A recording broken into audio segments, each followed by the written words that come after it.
My name's Paul Sweeney and I'm the manager of Papunya Artists in Alice Springs. I've been in Alice Springs for 20 years.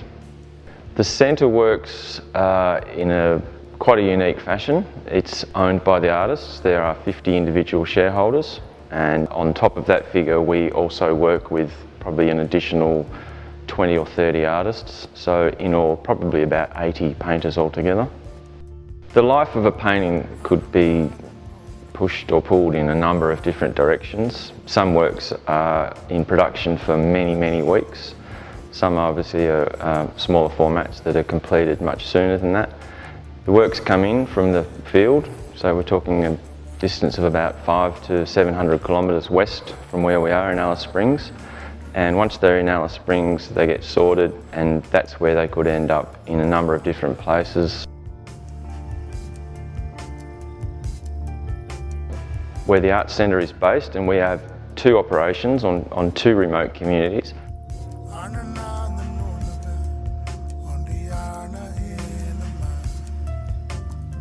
The company being owned by the artists and being very much grassroots in the way that it's run is completely open to virtually anybody that wants to have a go. It remains essentially an older folks' occupation, and certainly most of the main artists are in their 50s, 60s or even older. Having said that, there are some younger artists who are also developing, and it's a long process. Certainly everybody on the community has a relative, grandfather or cousin or whatever that's an artist, so that they're only ever once removed from the Arts Centre. Everybody frequents the Arts Centre. It's very much a social hub on the community.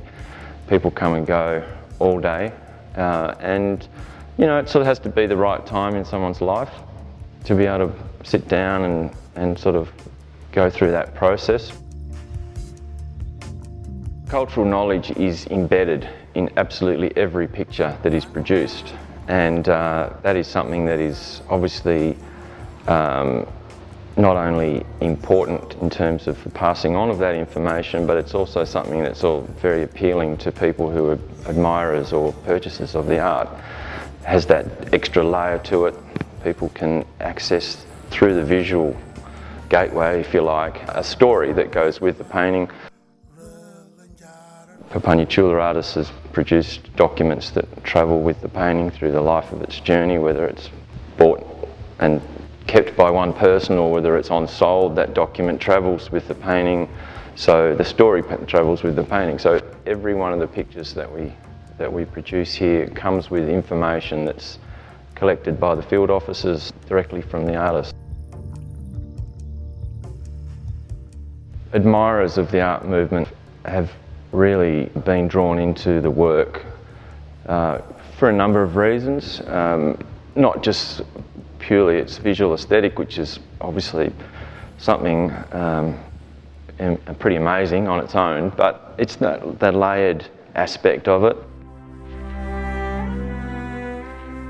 The fact that it comes from this remote place, and 99% of Australians will never venture to the area where this work is produced, and so it has a sort of mystery about it.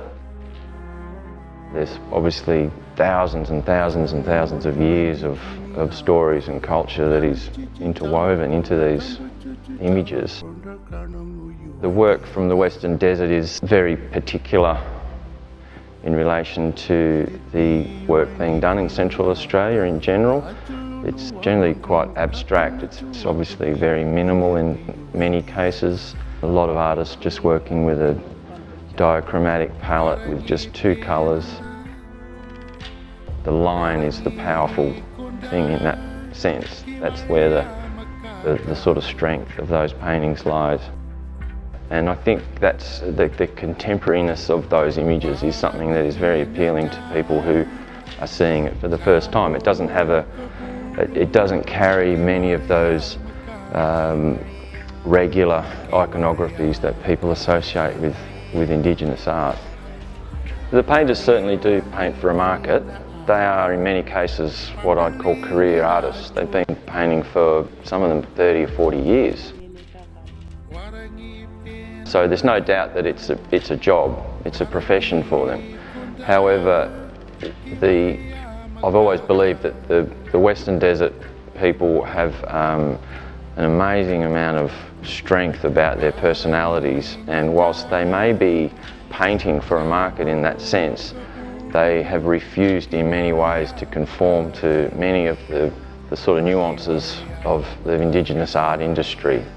We would never try and tell people out there what to paint, and even if we did, they'd probably tell you to get lost.